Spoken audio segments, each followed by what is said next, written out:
every one of you like has 13 good ideas for every one of your clients in a minute. That's what you were born to do. I just think those ads need to go out into the world, not be debated for months and years. And then the consumer insights, both quant and qual, lead to the ability of making better ideas. Attention is the #1 asset. When I would talk to people who were in their 60s and 70s, one thing they would always say that really just always stuck with me is like how fast life goes as you get older. And I'm like, oh, that's right, because like I can smell it now, you know? My name is Amri Nelson Bogle, and I'm the Vice President of YouTube Ads Marketing here at Google.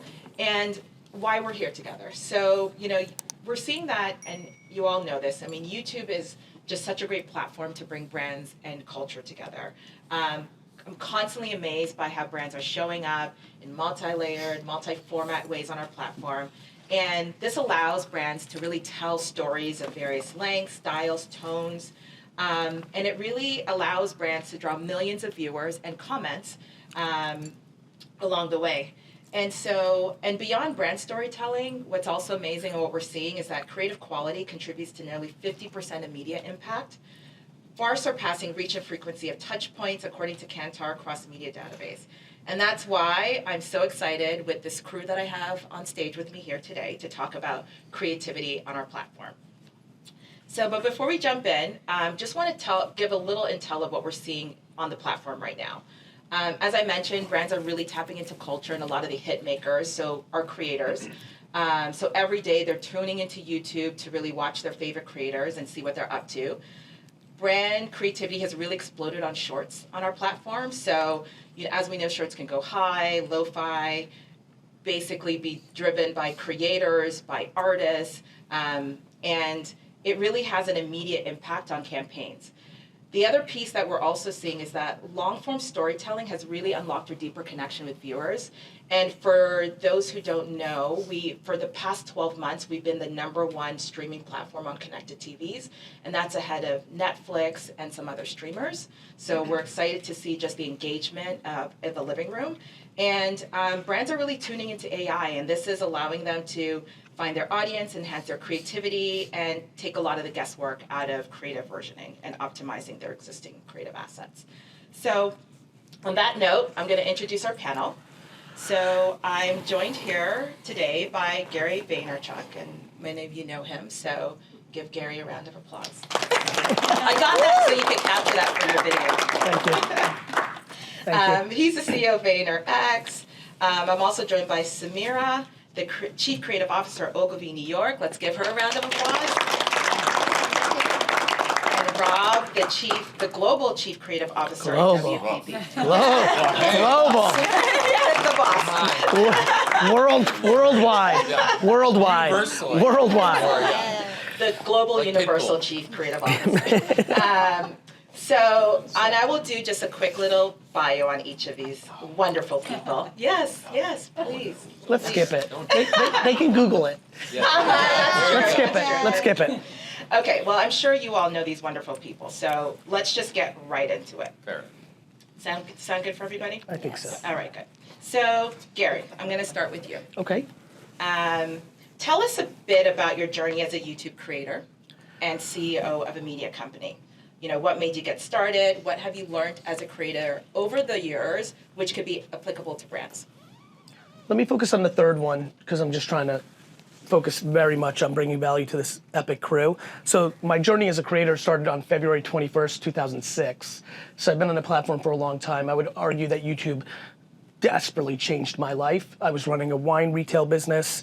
I built Wine Library on the back of email marketing and Google AdWords. My entire thesis in life of marketing is what I call day trading attention. What's overpriced attention, what's underpriced attention, and then a deep belief of what you said and many of the people in this room, that creative is 100% the variable of success. I believe the Super Bowl is the best ad in marketing because I can't, even with my really great infrastructure and years of experience, I can't get 150, 160 million Americans to fully watch a 30-second video for $8 million. So it's the best media buy. The problem is the creative is the variable. And if the creative doesn't win, as we all know, that becomes a very expensive $50, $70 million buy because you have to buy a lot of media, just not the Super Bowl production, you know, the creative fees, we all know. So I obsess over that, excuse me. So I started with wine videos. It changed a lot for me because I built my dad's business on email marketing, Google search, then YouTube, then Twitter and Facebook. That made me confident that there was something going on with marketing, because prior to that, I was running local television ads, direct mail, full page ads in the New York Times and Wall Street Journal and Star Ledger. And so I've done everything. And so I think I'll go to the third one. The thing that I learned as a creator that I continue to beg this industry to care a little bit more about is the practitionership of it. When you're a creator, all of the people on YouTube and every other platform, they don't have the luxury of the proxies that we all play with in advertising landscape. There is no fake reports. There is no Ad Age. There is no Cannes Lions. It's just the merit of the game. Either you're good or you're not. Either you've built an audience or you didn't. Either you sold stuff or you didn't. And so there's a merit that you learn as a creator that I think does not exist at the same level in the industry of advertising. And I think that is the disconnect and the opportunity for so many of us. Great. I think building on that, we, as I mentioned before, creative quality, and you mentioned it, it really is a variable, and it's really yes, but I believe that plays out in real life, not in boardrooms. Yes, exactly. And so on that note, Samira, Rob, would love to understand some ways that your team has been able to play into these creative opportunities, and specifically on YouTube. Look, you talked about the Super Bowl, Gary. I think one of the things that I think Regis did recently was CeraVee at the Super Bowl. And it's funny, the actual Super Bowl spot was almost a cherry on top of a huge social campaign, right? Yeah. So we did use social media and YouTube specifically to create a conspiracy theory weeks before the Super Bowl. Like a lot of times, Gary, you said it, people make the spot, all the eyes are on the spot, the money's spent on the spot, then they drop it a few days before as like a teaser, but our actual teaser campaign, which was a huge social media campaign, was the campaign. Yeah. And then when the spot dropped, there was already 9 billion impressions, and that was done through YouTube and social media and influencers, which, you guys are the creators of YouTube, YouTube is the creators of influencers. So we think about it in the context of context and culture, like how do you get into culture, and how do you use YouTube, social media to get into the conversation? We no longer are like throwing things out there willy-nilly. Right. To add to the noise of YouTube and social media. It's all contextual and strategic.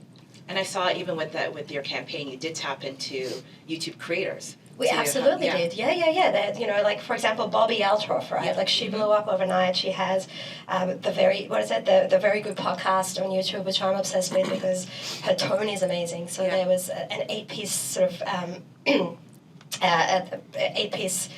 interview with Michael Cera where he sort of walked off stage, and it sort of added to the whole conspiracy theory, but it was all by design, right?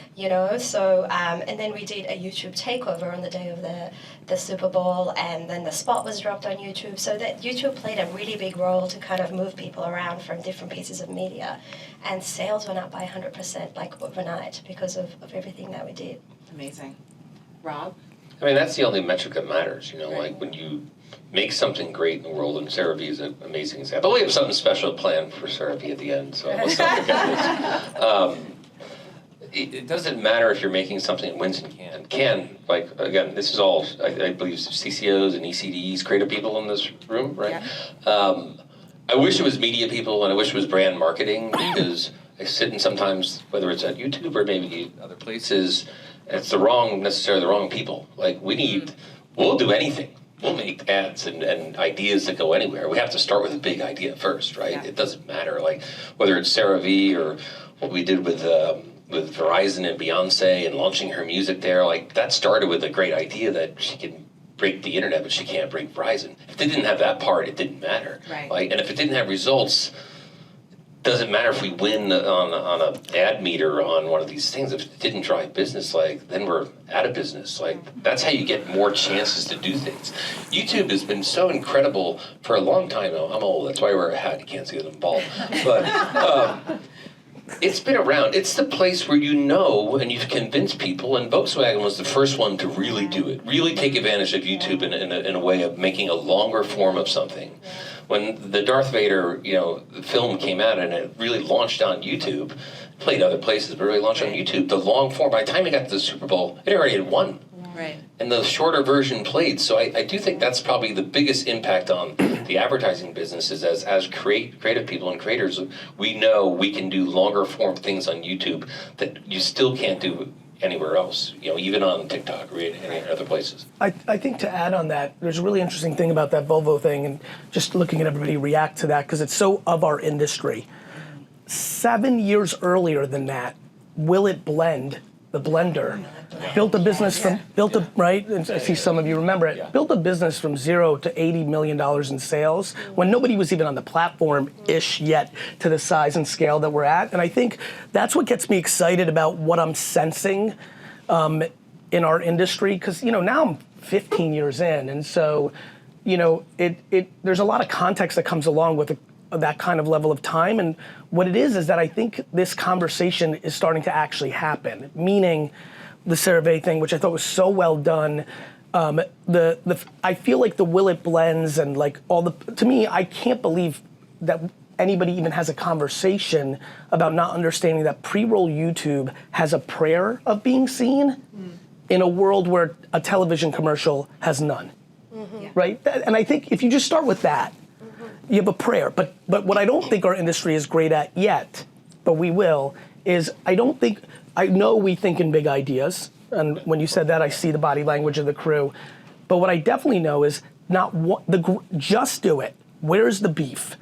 The greatest ideas of all time have no prayer in YouTube commercial form if the execution doesn't understand the first second of the video in a YouTube distribution form, right? I think the thing that we're struggling with still is the context and the strategy, the science around the art of the new distribution channels, right? Like 1984 was different because just a lot of people would watch a commercial more so than now. It's just the way it was. You had more at bats, like it just happened that way. Captive audience, right? That's right, it could happen.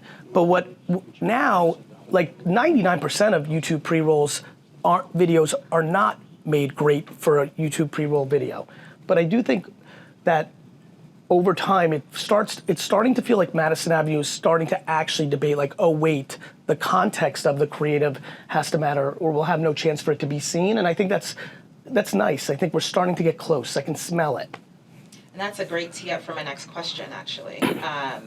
So, we all know that attention, branding, connection, and direction are integral to creating effective video ads. And internally we call that, and we also share with the industry, the ABCDs of video ads. So how do each of you think about the essential aspects of a video campaign, from the kickoff of the brief all the way through to the execution of the creative? Ladies first. Yeah, Thank you. Look, I don't want to repeat what Rob said, but it's again about the idea, right? It's the context, it's the strategy behind it. What are we trying to do? Why are we there? Is it a short? Because that's very different. Is it long form? Why is it long form? Who's going to watch it? Like we just, we're talking about really sexy campaigns. I'm going to talk about one that we did for Cortiva, which is like an agricultural farming company, right? It's pretty sexy. I know. Farming is sexy. Agri-science, I learned as a word, right? Yeah. But we created a documentary series called The Heart of the Farm, and it was about minorities in farming, women, gay farmers, all of that, and millions of views. But it was in the context and the audience that we were talking to that the material mattered, right? So millions and millions of views with this 4-minute mini-series documentary, and it was on YouTube, but it was there for a reason, for an audience. Like it didn't appeal to me. Rob, have you seen it? It's pretty cool. Yeah. But I don't know if I would have. I'm not sure I would have seen it if I. If you were in the audience, right? So I think that's, for me, it's the idea and the audience and how you'd speak to them, and that's what YouTube is for. Yeah.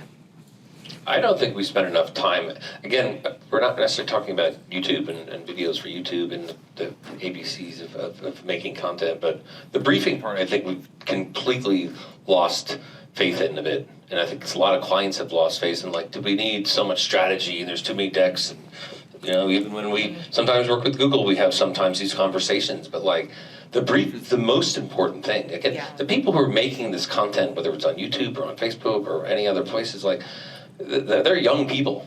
right? Well, so they look at the world in a different place, but like, sometimes we give in these briefs that are so impossible. I always say to clients, like, this brief has to be their best friend, not their worst nightmare. Like, Right. it's midnight, and they gotta show work to Gary or to Samira or to myself or all the people in this room at 9 a.m. and they have nothing. The brief is either their best friend or worst nightmare. Make it simple, make it pointed, make it them understand, like, here's the places it can play. If YouTube is a platform by which Why, you want to, right? like, why and how, and like, what are we trying to accomplish? We don't spend enough time, we race through the brief or like, we've got it approved, but like, spend that time, because I promise you, if you can't figure it out, the 25-year-old won't be able to figure out in a way that's compelling. We take a little bit of that energy and go in a completely different direction with it. So we think briefs are the biggest vulnerability in the industry. So, and what we mean by that is, I'm agreeing with that energy, but we're pretty transparent. This is why most people don't hire us, is we're pretty transparent that we don't really believe in it, meaning the brief is quite simple. You want to sell stuff, right? And so we think in cohorts, not in briefs. So we think the brief is actually very simple. It is not very hard to understand what Kit Kat wants to happen, or Reebok wants to happen, or like, it's not complicated. So we think in terms of consumer segmentations with teeth at scale. So the reason I think we've been able to grow a lot is we're binarily playing in business result outcomes. We're also a little unique in the industry that we started from day one with media and creative together in one roof, right? Which was naivete, just to be very transparent, wasn't smart. I just didn't know. I've also been building the company the whole time for myself, for my business ventures as an operating system. So I didn't even know that, literally, this is actually true. I didn't know when I started VaynerMedia that media and creative were in separate company form. Because I was thinking so internet, you can't. So we don't actually really do briefs. Of course, as you can imagine, when I say that, they're gonna give us one, but we're very over the top transparent of like, hey, we'll look at it. But you all know this, you've all are so achieved in this industry, like briefs are subjective, right? Like they're words. Like sometimes when people get a little bit, antsy with me and get a little bit feisty, I remind them, the go-to question I always ask them, like, do you know what the Constitution is? And they're like, yes. And I'm like, well, 50% of this country reads it one way and 50% reads it the other way. And so like words can be interpreted. And so briefs are words and it's all interpretation, and we spend so much agita with ourselves, with our teams, and then with our clients with a lot of anxiety of how people interpret words. I think the brief is very simple for businesses. They're trying to accomplish outcomes. And so we go very heavy into consumer segmentations at scale. And then because we're social first creative, we're social at the center creative AR, we go into production and doing ads from day one. So our Super Bowl commercials are the output of the year, not the ideas of people like everyone in this room in a boardroom for a couple months or weeks coming up to it. We go backwards. So we market all year to extract out consumer insights to then have the Super Bowl spot. And I think everything we do is backwards. But don't you think that's a little simple? I mean, I don't disagree, but I think we make the briefs complicated. And they should be simple, but we make them complicated because either we feel like we need. So I'm saying, how do we simplify them for young people? Well, I think that's right. We talk to ourselves sometimes, right? Not sometimes. And I think that's like what I would say to this room. Like when I look at this room, I'm like, first I think the world is abundant. I think our industry is very complicated. Like I'm genuinely, when I go to Cannes, I'm like, man, why are people so mad at each other? Like I love competition. Every single game I play, I want to win. And business, I want to win. But this industry is so obvious, like every industry, there's nothing but abundance. Like, okay, you lose this account, you're going to get that account. Like there's unlimited abundance. I think the industry is not happy. And I think we can be happier. And I think there's a lot to that. All the holding companies are banks, and I respect that. They're publicly traded companies, and they have to think in stock terms, but that leads to that is the opposite of creativity, right? So we're stuck in that. B, there's a lot of competition, it's downsizing, there's a lot of stuff going on. And then I think the briefs become, to your point, like another version of our unhappiness. Like we make it complicated, it's so much insecurity, and politics when debating a brief. Like, many people get abused on the way up to this place with like not fun. Like, I couldn't even comprehend the war stories of everyone sitting in this room, of the moments where they were put down and this and that, all insecure. And then they get there and they replicate the behavior subconsciously. And it's just like, it could just be so much better, especially because we now live in this world where everyone here has so many, the greatest ideas of every person in this room made the cutting room floor. And the fact that we now live in an industry where you can actually make these ads day to day, like every one of you can, like, has 13 good ideas for every one of your clients in a minute. That's what you were born to do. I just think those ads need to go out into the world, not be debated for months and years. And then the consumer insights, both quant and qual, lead to the ability of making better ideas. Our entire framework is making as many good ads as we can to make better ads. And I thought I was like this smart guy until I realized that's what Betty Crocker did in the 50s. Absolutely. Do you know that Betty Crocker ran local newspaper ads all around the country with different creative that were contextual to the cities and states they were in, looked at business results a month later, and that became their TVC. Gary, you talk about insights, which to me is the most important thing. Yeah. We're consumers, right? I spend hours and hours on YouTube because I'm a mother of a 2-year-old, and half the time I don't know what the hell's going on. So Well, that's because Coco Melon is very confusing. fucking Coco Melon's very slow. But even like, I'm just an older mother and no one can help me every time I ring to ask for questions. No one knows, so I go to YouTube. I'm a consumer. I spend time on TikTok, on YouTube, whatever. I need to be entertained. I'm there for a reason. I'm either looking for something, I'm looking for an answer, right? So it's pretty easy. If you're creating content, you have to have the insights to know what people are looking for, what they're interested in. So we make it complicated with briefs, but briefs shouldn't do that. The briefs should give me the insight into a consumer's mind. If I'm not that consumer and I don't understand them, then it's easy to create content for that. And to Gary's point, I think it's not just one insight. It's like, who are the What are they doing? What are they watching? cohorts of consumers you want to speak to? Right. What are all the insights, and how do we test and learn? And I think that's And the where's beauty. the intersection of that with our brand, and I think right? and I think words matter. I think test and learn has fucked people.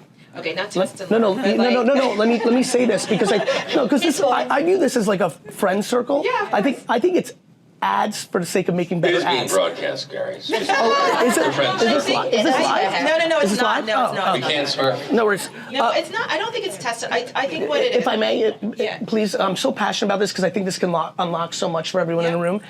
When you think in test and learn, it makes the individual social short or TikTok or tweet less. When you think of it as like a lot of us, looking at the room, a lot of you grew up probably in the earliest part of your career, there was still a lot of respect for a print ad and a lot of thought that would enter that. Or an Still is. respect, but I don't think it's as respected. It's not as, I mean, with all due respect, print people, it's not as important. It's not consumed as much, right? It's just about attention. It's nice, but it's always overpriced. Outdoor billboards, there's thought that goes into that. I don't understand how we're not in a place where we understand an individual short video that has the potential, if the creative's right, to get 5 million views, actual. How that continues to be in the place of like test and learn versus ad to do better ad. I think that framework could really change our industry. Yeah, what I was going And- to and it also wasn't- say. No, it's okay. I think it's more like you want to put it out there and you want to adapt and you want to build upon it. Because I think test and learn is, yes, I'm probably saying my age, By but the I've way, been in the industry for a long time. my entire and company- that was how we used to do, is test and learn, and whatever worked, okay, that's what we're going to amplify. Good news, But that's what my company says nowadays. I walk Yeah. around in meetings trying to get them to stop saying it too. Yeah. It is the way we talk about it in the industry. The point I'm trying to make that I'm curious what people think is, if we actually thought of them as important, we would make them important, and it would change the way I think we think about these pieces of creative. So we spoke about print, but I know that there is still right now, and we see it when we talk to brands, the perception that TV is still what brands sometimes focus on, and that creative. What's this panel's perspective on that? Like starting with TV first, and are brands still doing that? How do we shift that perception? Well, there's TV and there's video. I mean, I think video is the most powerful. I mean, it's obviously, right? It's the most powerful. I mean, Gary's point about print, like, yeah, we all love great print and respect it and the craft of it. It's awesome. And we see it when we're in a magazine or seeing a billboard that's or a bus stop and you see something that's in a printed form. You're like, wow, that's incredible. but the video is incredible. Like, so I think we're in that era, and we're TV. Like, it's just funny, we were talking about before with my colleagues about YouTube and YouTube TV, the difference, and even explain the difference to that to people. Yeah. Because I think YouTube still suffers from the fact that it started with very homegrown videos and like low quality and great. So like some brands don't even know if like we should be launching ideas, and if we have time to show work, hopefully I brought a piece of work from Dove. Like Dove has made its brand on YouTube. It literally has made its brand on YouTube. By the way, it started with an incredible platform of really supporting women and real beauty, but like think about all the things that we've talked about, whether they've won awards that have blown up on in the world, it's because of YouTube, because we've been able to show the long form in high quality. But I still think it suffers. There still needs to be some education within our industry, but I think people don't know that they can go to YouTube to watch high definition quality stuff. So there is a bit of education still needs to be done. So I don't know. I think the TV part, yes, live TV, the Super Bowl, like you do great work on the Super Bowl, and we happy to do some great work this year. Like it has changed us as a company, and it's been a great year. If we shit the bed, sorry, I cursed, like then you're having a really bad beginning of the year. So it is important, but I think we got to get past whether it's TV first. It's of course idea first, but it really is like video is the key. If you're not spending, I think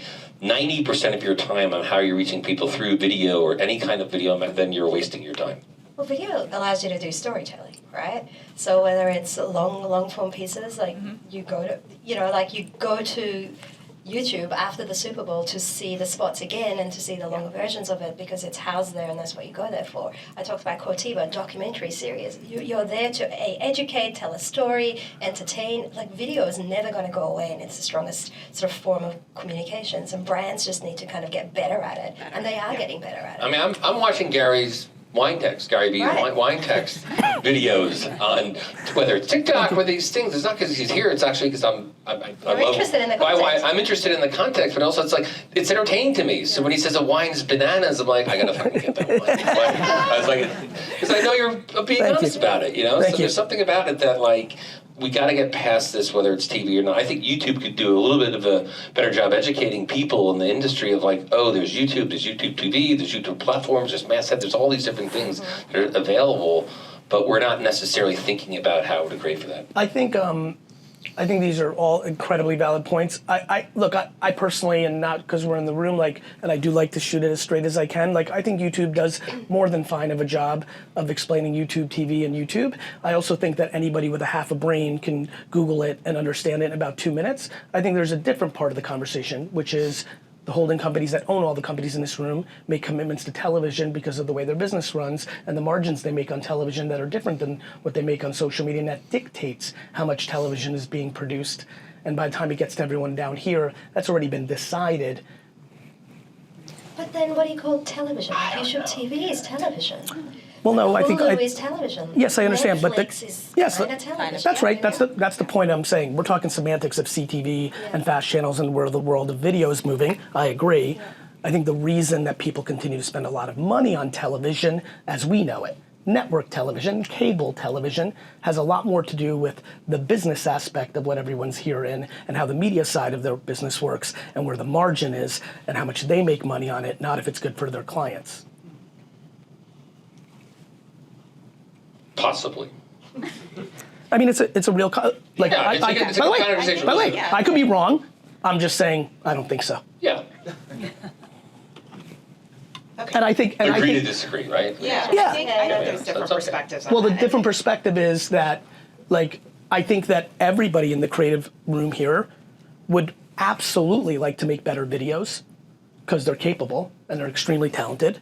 And I think if their kids' health depended on it and they spent the money, they would probably spend their money on the distribution on those videos in different places than network television and cable.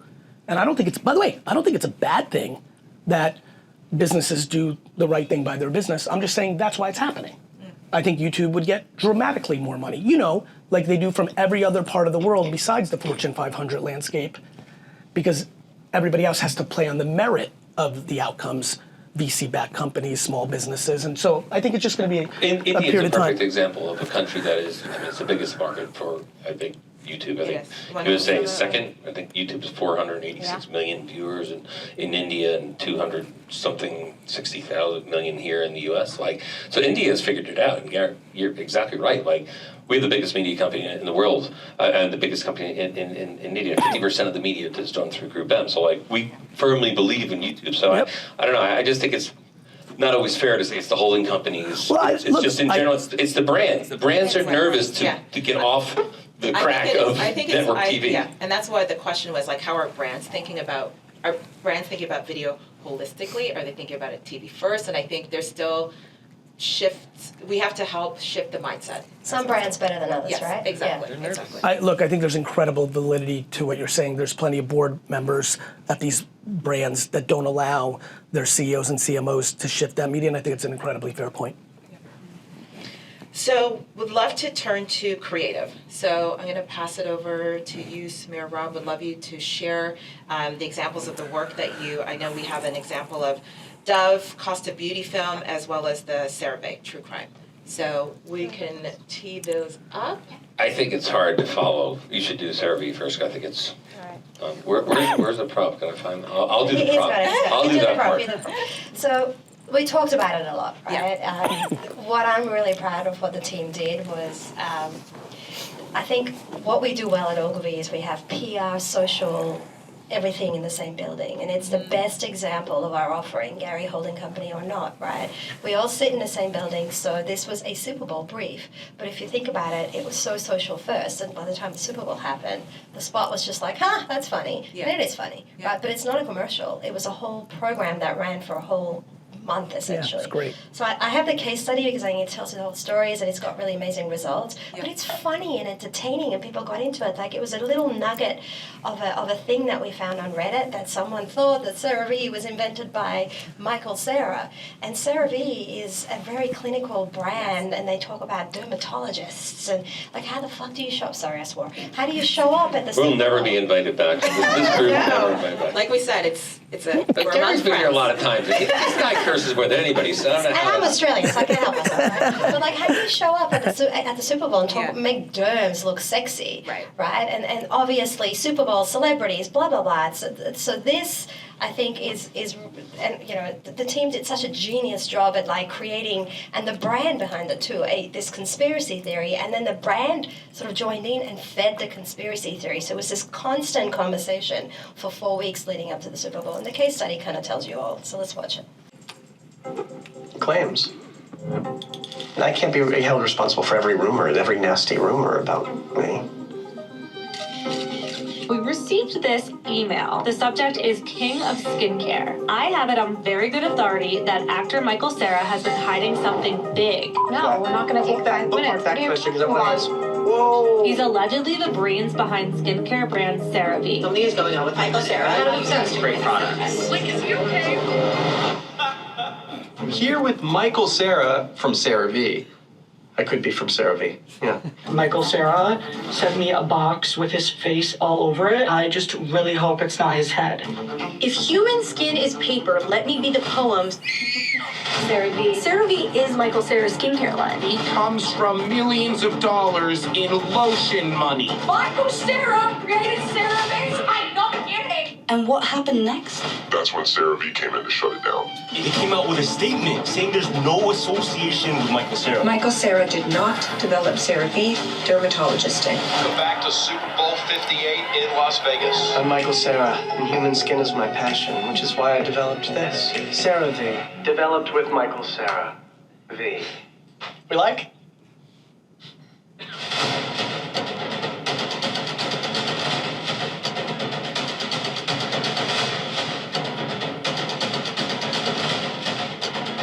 They did a great job, by the way, with social marketing, too, whoever did this. It was brilliant. I don't have any social media or anything. I don't even have a smartphone.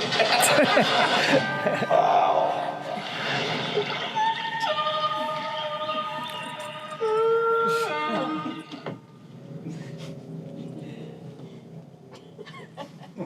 So good.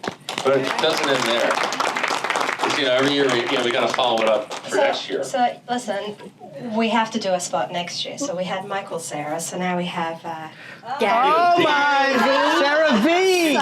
Sarah V! Cross Sarah out into Gary, and then there you go. There's only one. I mean, the most famous V is GaryVee. So Gary V. there it is. So I hope we got this on film. It's yours. Hasn't been approved yet. So good. Thank you. Hasn't been approved yet. So good. We haven't pitched this quite yet, but we're working. Thank you. Thank you. There's the next spot. So good.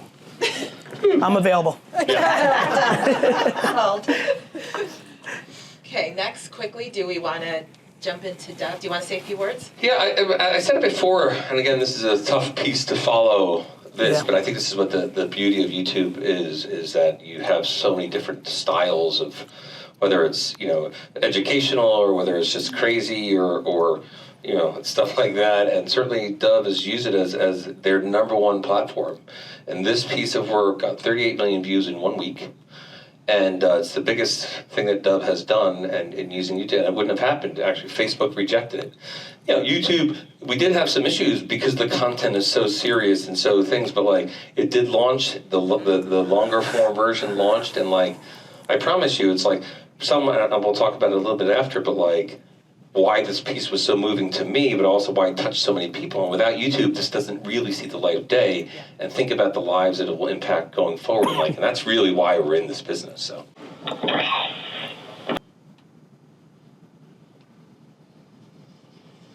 You are so beautiful to me. Can't you see? You're everything I hope for, everything I need.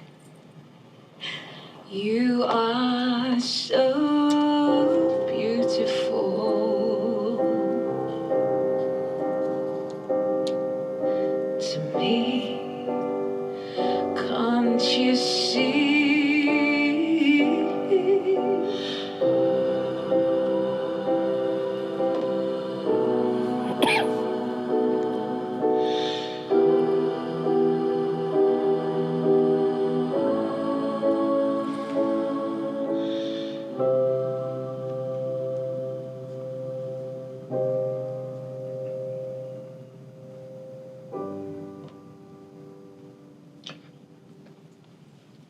Hard to watch, right? And when we talk about brands and media companies that are thinking TV first, it's never ran on TV. No version of this ran on TV, all through YouTube. Listen, these are the kind of things where this is a tool for parents to talk to their kids. I'm someone who suffers from an eating disorder since I was 23 years old. Still live with it. It's like being an alcoholic. You fight it every single day. This is the first piece of work done by Ogilvy. I had nothing to do with it other than said, this moved me. And I talk about it a lot because this is the power of YouTube. This is the power of what we do. So I'm super proud to be part of the industry. I try to pump up as many people and many brands. I'm competitive, but I want everybody to win because our fight is the value of what we do. So boards of companies and CEOs believe that marketing and putting dollars into whether it's broadcast TV or print or hopefully more YouTube and more social media, that's what's important. So. It's a great piece of work, but it takes great, brave clients who believe in the power of it. Thank you for sharing. I mean, this is it is a moving spot, especially if you have kids as well too. I mean, having a daughter, seeing those girls up there, so it was nice to be moved like that on a Friday morning for sure, because it does show the power of storytelling and having the right platforms to tell those stories. And so that's why I'm so thankful for all of you to be here today to really share. And again, this could be the first of many conversations because I love this, and I do think that we have to do more of these sessions where we talk about the power of this platform, the power of storytelling, and have brands really understand what they can unlock when they, even when you don't get it right, because it's like getting those insights and learnings. You just have to really invest and believe in it. So. But you gotta get to the media company, and Gary's point is right. There's too many people controlling it for the wrong reasons. We'll do whatever. The creators will give us a platform, but you've got to get to this should be the room filled with the media companies, whether it's a holding company media company or independent media company or whatever it might be. we'll do anything. Give us the platform. We'll make it. There's so many great things, but like, give us the insights. And to the point of all this amazing talent in this room, there's certain formats that give you more room to do incredible things. It's really hard to do a remarkable story in a 15-second video. It is very challenging, you know, and it's done all the time, but it tends to be done in social where you have unlimited freedom to do it versus what we're forced to do in 15-second video and something that's being done above the line. When you start giving this level of talent 3 minutes, it can get really serious really fast. And if you notice that spot, what was always exciting to me about was the first second gave you a chance. Yeah. If you look at the first second with her coming to the camera, I couldn't, I don't know if you see it. This is my favorite thing that I want to contribute to this industry. Like if we can just add a little science to the production of the big stuff, that video doesn't go to that place if it started with a Dove logo or Dove Presents. If that literally starts with Dove Presents and then it went, you can't imagine. I have no clue how much, if any, media was put behind it. You can get the 39, you can spend to 1 billion views. You can do 0 and get the 1 billion views. But I can promise you, as someone who's been obsessed for 20 years on the context of the creative, if that starts with Dove Presents, it's over. But the fact that it didn't, and it started like a YouTube video, and I just think this circle represents 500 people in our industry and 5,000 behind them that have unleashed contextually to the actual media landscape that we now live in, and we made creative that's contextual for it, the stories of moving and making impact and change, and whether it's frivolous stuff like selling more stuff, which I love in one part, or stuff like this, which I love in another part of my life. It can all be achieved, but we need some tweaks. Well, thank you all for being here. I know Gary has a hard stop. Yep. So, ready, Hannah? The copter's on the roof. By the way, that wasn't Gary's helicopter. That was an actual earthquake. No, it was an earthquake. Did you feel it? Did you feel 4.8 it? earthquake I thought it happened. was a train. I felt it. It's so funny. I was so in middle of thought and talking. I saw all of you paying attention. I was like, I'm persevering through this. I don't know what I missed. Samira and I looked at each other like. I'm so pumped. I'm so pumped that I talked through an earthquake. I've achieved a huge goal of my life. Gary's got to deal with God. He's like, give me an earthquake. I'm so hyped. This is the best. This is the best day of my life. What were you doing during the earthquake? I was in the middle of a point of contextual social media creative. Awesome. I wish you all well. No one can beat this panel. We made an earthquake happen. So that's the headline. That's the headline. That's the headline. I wish you all a great summer. It's great to see all of you. Really. Thank you all.